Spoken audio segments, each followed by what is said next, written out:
Everybody, welcome back to Reimagining the Internet. I'm Ethan Zuckerman. I'm here with Caroline Sinders, who's a machine learning design researcher and artist. She's the founder of Convocation Design and Research, which is an agency that focuses on designing for the public good and solving really difficult communication problems. In that context, Caroline's done work for IBM Watson, Amnesty International, Wikimedia. She's been a researcher and a fellow at half a dozen wonderful places. And that's because she's one of the world's leading experts on online harassment. She's a super deep thinker about data and feminism. And she's someone that I really like to check in on around these questions of how social media systems could be made to actually work for humans who live in the world. Caroline, how are you? I'm good. Thank you so much for having me. I know that the swamp behind you is somewhere from Louisiana. Where are you right now? Where are we reaching you? I'm in London, but virtually it looks like I'm in the Honey Island swamp between Louisiana and Mississippi, right off I-10. So I would love to jump in to some recent work that you've done with Vandinika Shukla, and this came out in a piece in Slate recently about online harassment, particularly as it affects journalists and particularly female journalists, journalists of color. This came in some ways out of some really terrible decisions that Slack made recently. Can you take us back to sort of Slack's design choices? For sure. Yeah. So this piece came out of a residency I had with the Harvard Kennedy School called the Digital HKS program. We were funded by the Open Technology Fund, and we actually also worked with Elise Vogel. And part of what we were interested in looking at is how design can play into safety and online harassment inside of platforms. And Slack is one that is just a space that just, gets a lot of criticism and doesn't necessarily like to respond or adapt to it. And within that, one of the things we started looking at were what were different safety mechanisms like block buttons. For example, Slack does not have that.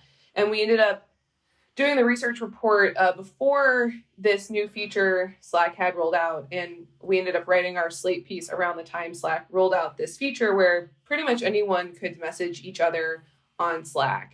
I think they called it like global messaging. You could apparently opt out of it, but you would still see a message from someone like in your email. So there's still a way to sort of see that, see that message. And it really sort of, highlighted the lack of like forethought or safety in terms of users. And it often, makes me wonder, well, who were they thinking of when they designed this? Slack tends to like classically say that they are a work tool, that they are designing for teams. And on one hand, like I want to hold them to that and say like, yes, I understand you're designing in a professional context, but you're kind of refusing to acknowledge that Slack is used in personal settings, if you will.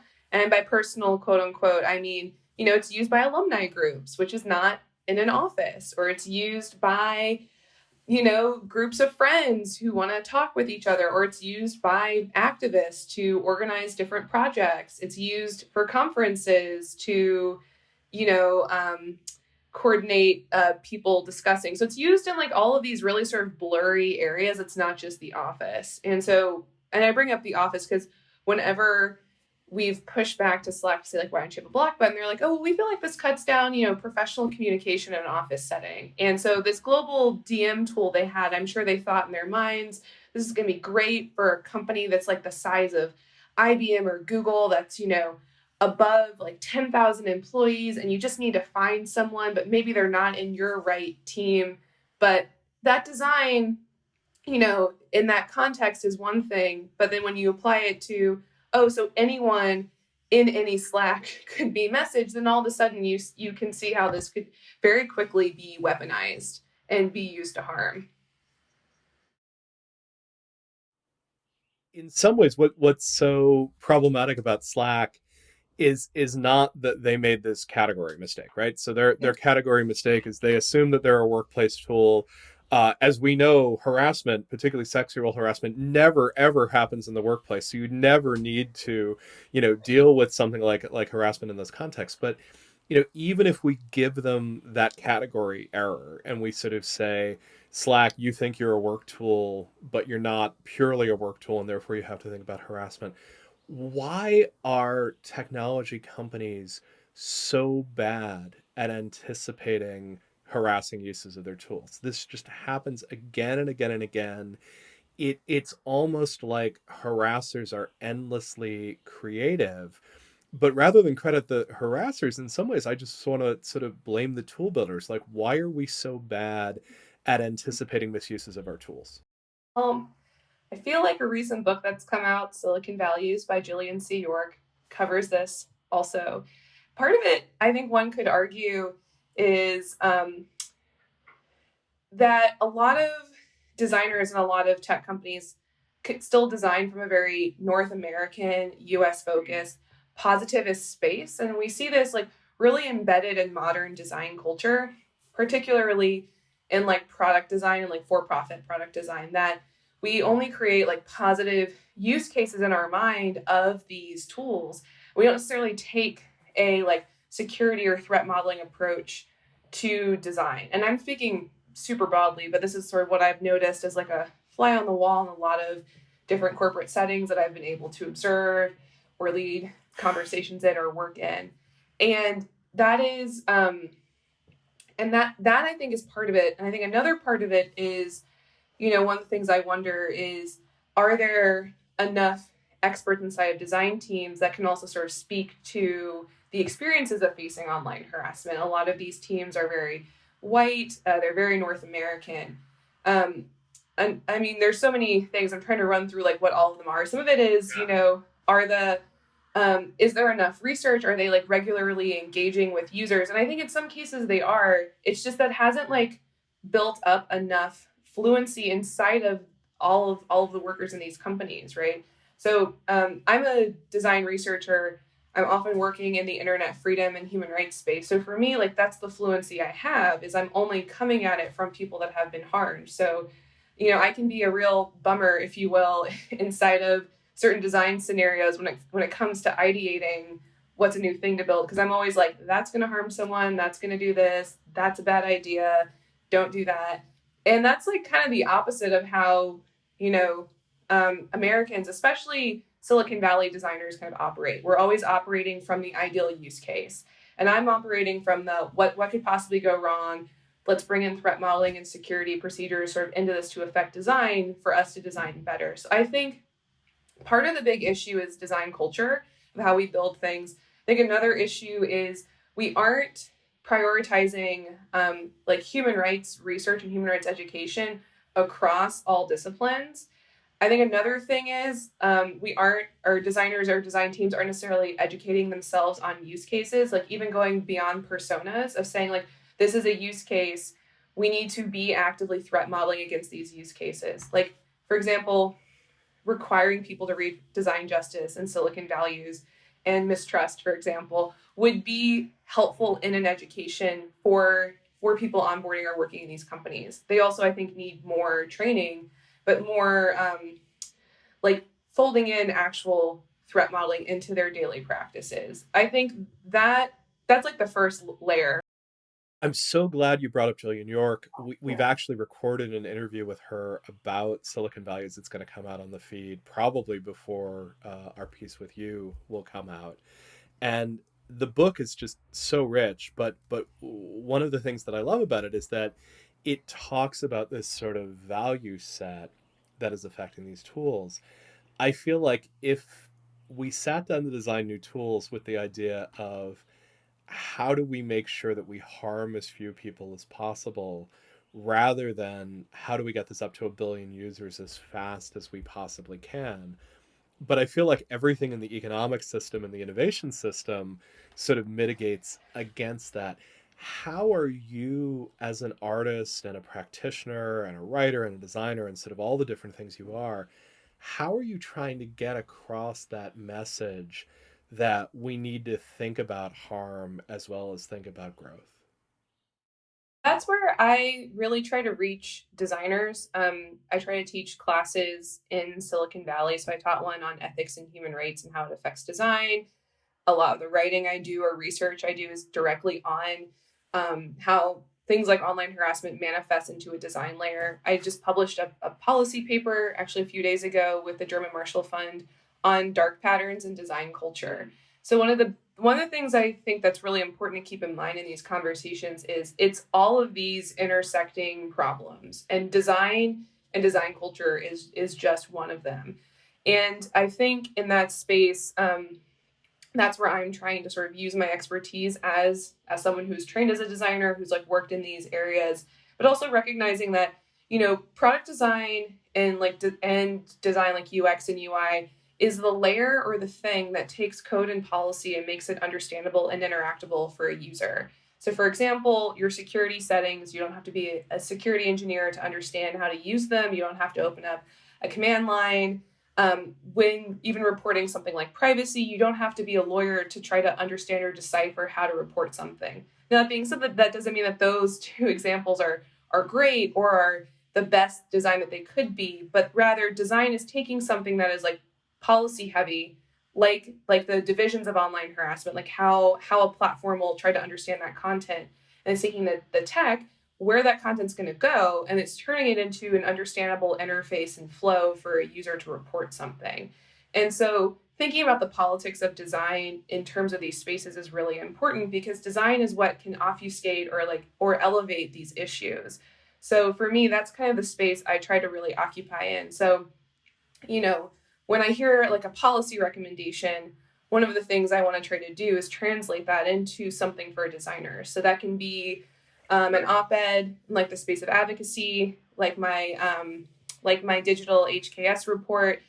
That was really me trying to replicate studies I thought were happening inside of social networks of like how are social media companies trying to understand online harassment against journalists. Let's try to replicate one of those studies that will then manifest into design recommendations. And other groups after we published related things, which is so important, like PIN America and the World Wide Web Foundation. And there really is a moment, I think, right here for what I'm thinking of as like the seatbelts of online safety. Like, what are things that we could start to standardize more? And again, a seatbelt, is something that was designed, was then open sourced, and was then able to be sort of implemented across all cars. So how can we start to think of these security settings and security features in a similar way inside of software? So for And me, the seatbelt's a wonderful analogy there, yeah, right? Because while we think of the seatbelt as this wonderful move towards safety culture, it was also sort of introduced as a way to fend off a much more expensive safety advance, which was the airbag, yeah, which had also been invented, but was going to be so much more expensive to implement. So, design really is where the rubber meets the road in quite a literal sense, even including things like those questions of constraint. What can we afford to do? What can we not afford to do? I'm super fascinated where some of your recent research has gone. I would say in some ways sort of deeper into the heart of the machine than the design layer, with things like your feminist data set project, where I understand that project as looking at gender biases throughout sort of the lifestyle of a machine learning system. And you make this great analogy in introducing it to this project focused on toasters. Can you tell us about toasters and then tell us about the feminist data set? yeah. Sure. So pedagogically, the feminist data set is inspired by the critical design project by Thomas Twaits called the Toaster Project. So Twaits built a commercial toaster from scratch, from digging up iron ore out of his backyard to smelting it to creating his own plastic. And at the very end, he creates this like technically working toaster. Now, should you use it to cook? Don't think that maybe you should, but it's really kind of misshapen and beautifully so, and it is like a comment kind of on this sort of ubiquitous thing, a toaster that you can go into a corner shop and buy for $15 or $20. There's so many of them, and he was really interested in like the concept of how do you take that ubiquitous hardware and like really unpack it. And so I'm very much inspired by that process, but with software. So, how do you carefully consider and remake every angle and part of the machine learning pipeline from start to finish, but with intersectional and feminist values? So, it's not just data collection, it's not just the kind of data, it's how do you train it, how do you clean it, how do you label it, what's the act within that would be feminist, what's the platform you're using, how would you create a feminist audit, and then also, well, what is the kind of algorithm we should use? And part of the point of the project is also trying to engage with failure in a way. Like, my project will not be truly intersectionally feminist. I'm a cis white lady, for example, but also, it's like, can software ever truly be feminist is kind of the question. And I'm interested in the trade-offs people make. And so for me, like, I'm the experiment. What's the trade-off I'm going to make, and I'm going to have to justify that.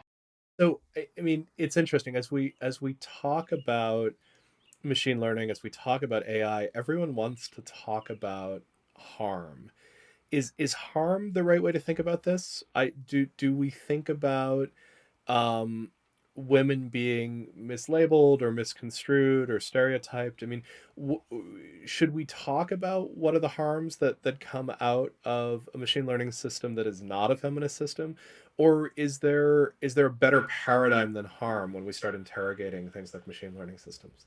I mean, I think harm is a good one. It's also broad. And so I think, whose definition of harm, who's being harmed, always has to be asked, right? Because if you were to give like all the best intentions to like a first year design student, who is, let's say, like white from a small town, and you're like, make sure it doesn't harm, like they're gonna have a very, very different perspective than per se like Joy Balami thinking of harm, right?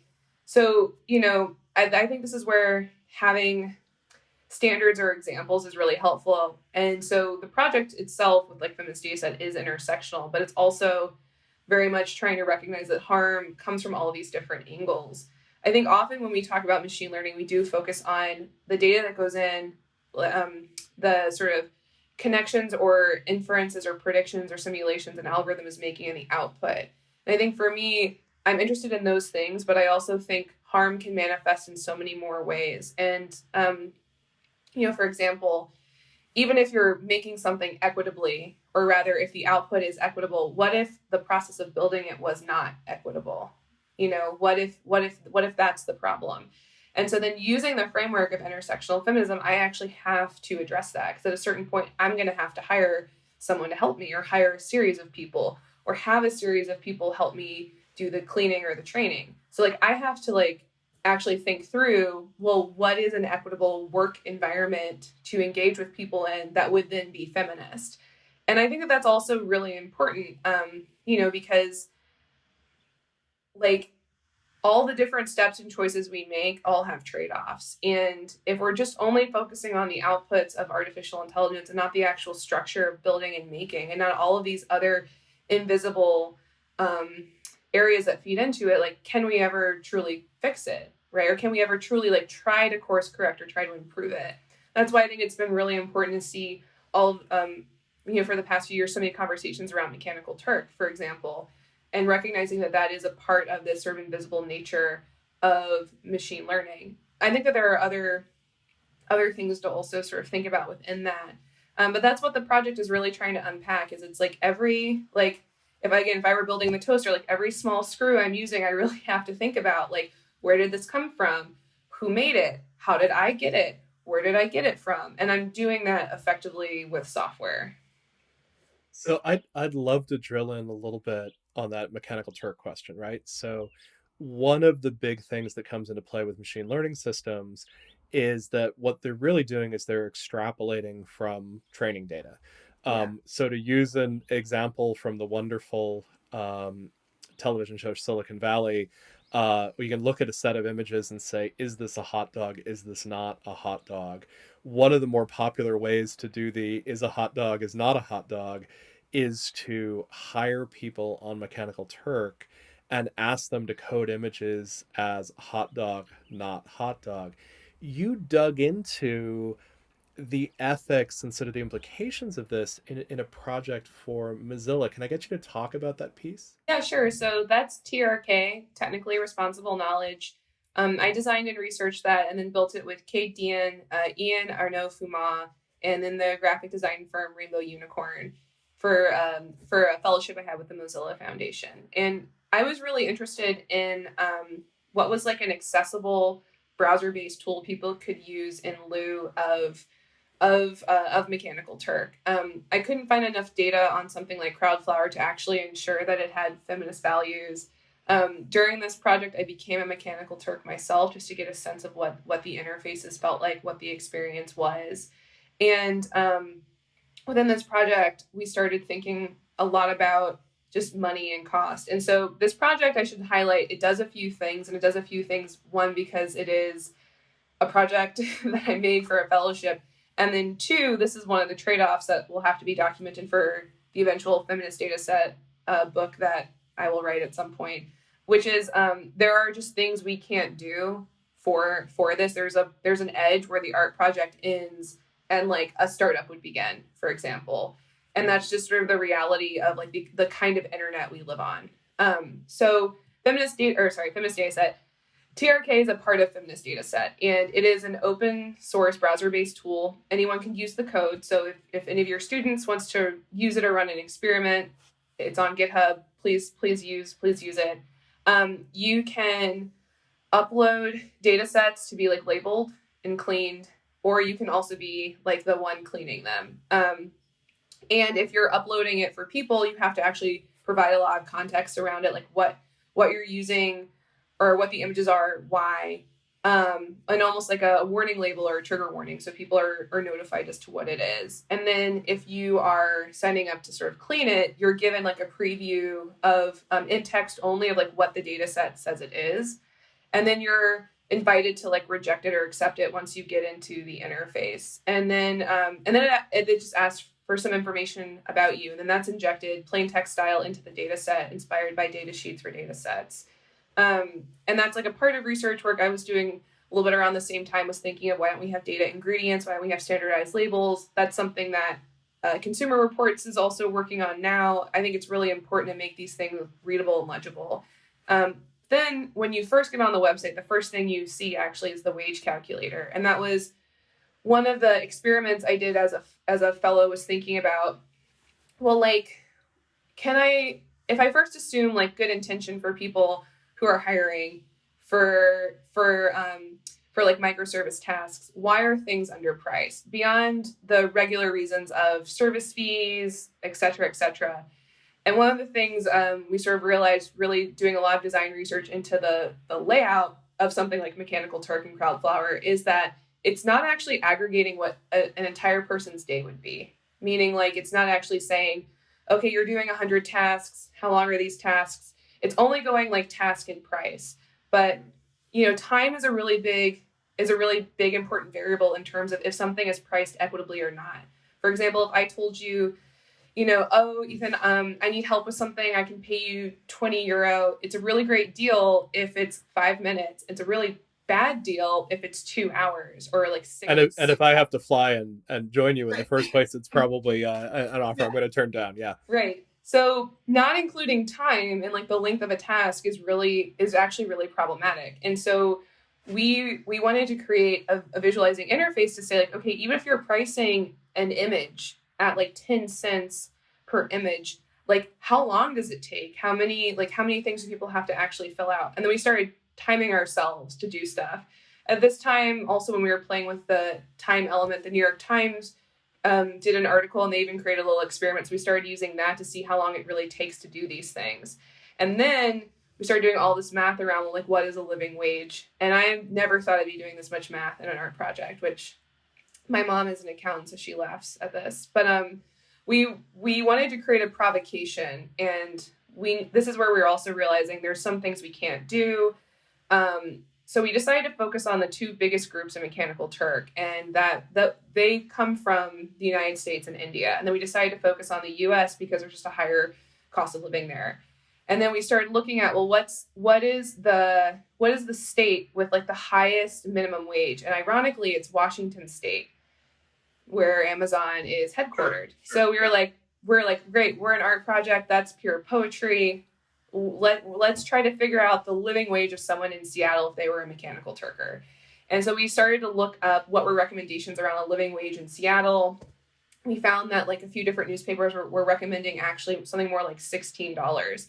And then we started to work backwards of, well, what is an equitable day look like for someone? So for example, you only are paid for what you're working, right? So if you take a bathroom break, you're not paid for that time.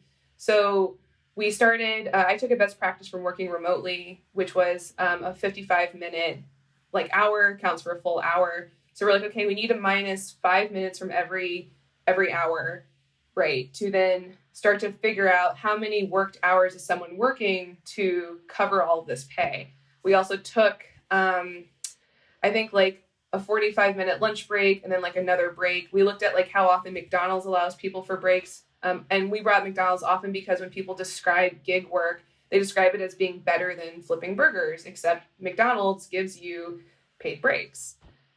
And so we then realized that the actual work day that we needed to calculate for was 6.5 hours as opposed to like 8 or 9 hours. So then that means that the worked hour has to be over $19 an hour to accommodate for this paid time off because people need paid breaks. So then we knew that that's what we were aiming for per an hour. So then we tallied up the whole day. Someone needs to work a minimum of or the whole day needs to account to like a minimum of like over like $100-something.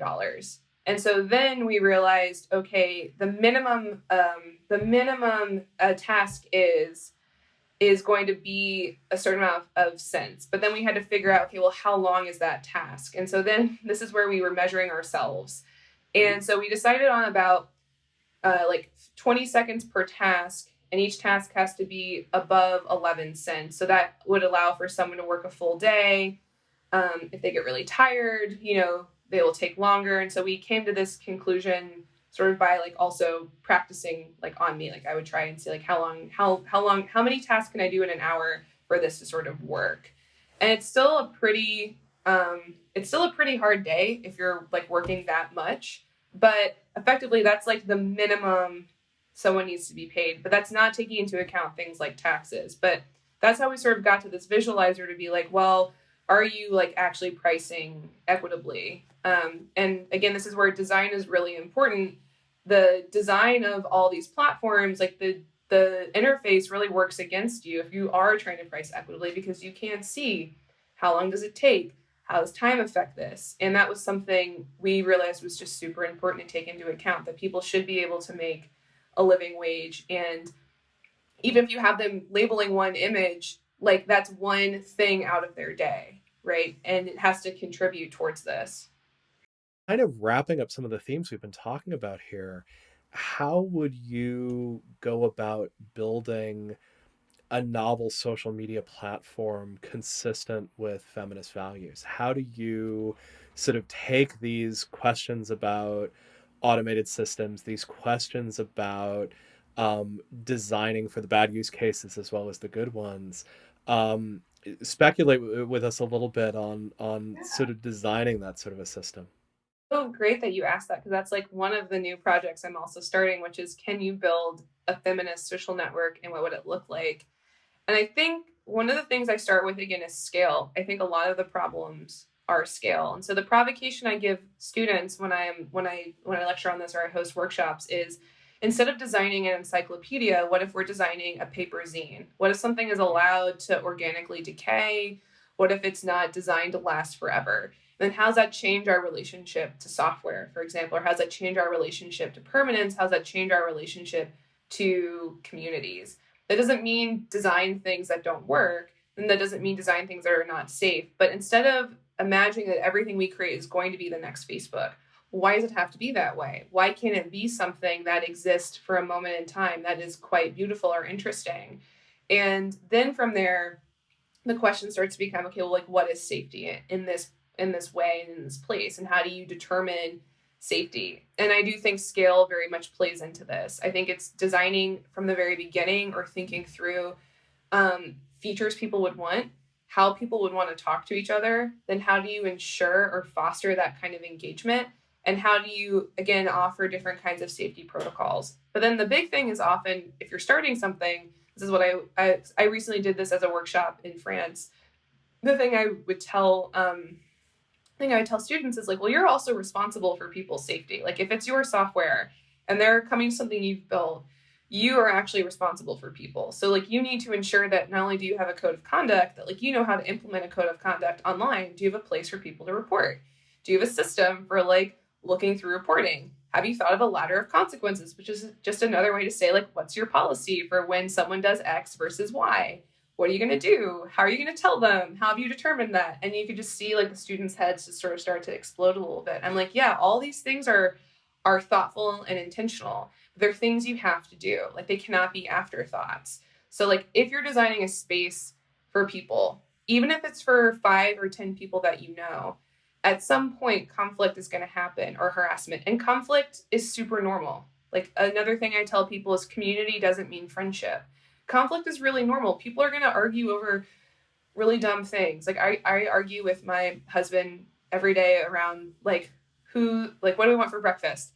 Totally normal. Not a lot of conflict, right? But those kinds of frictions are normal inside of people being people and interacting with each other. And so you need to have a space that is flexible enough to allow for different kinds of frictions and also strong enough to be able to respond to different kinds of harassment. And then you need to understand all of those differences. So what is the difference between people having natural friction to it growing into conflict to then the conflict turning into something more like abuse, to sort of pun Sarah Schulman's very iconic book. But it's really important to sort of think about all of those. And so I think for me, if I were to design a feminist social network, I would try to mindfully grow with the size of the community, but also say like this is going to have to cut off at a certain point. Like maybe we shouldn't have more than this certain size, but you can make your own. So, Caroline, the next time we get together, the conversation I want to have is speculative design of the world in which it is as easy to build these sort of small, carefully thought about social networks as it is to try to find Yeah, funding for the next social network for 3 billion yeah. people. Carolyn Sinders, it's been just such a pleasure. Thank you so much for making some time for us. We will be watching and waiting for the new book and for whatever sorts of good mischief you're up to in the meantime. Thank you.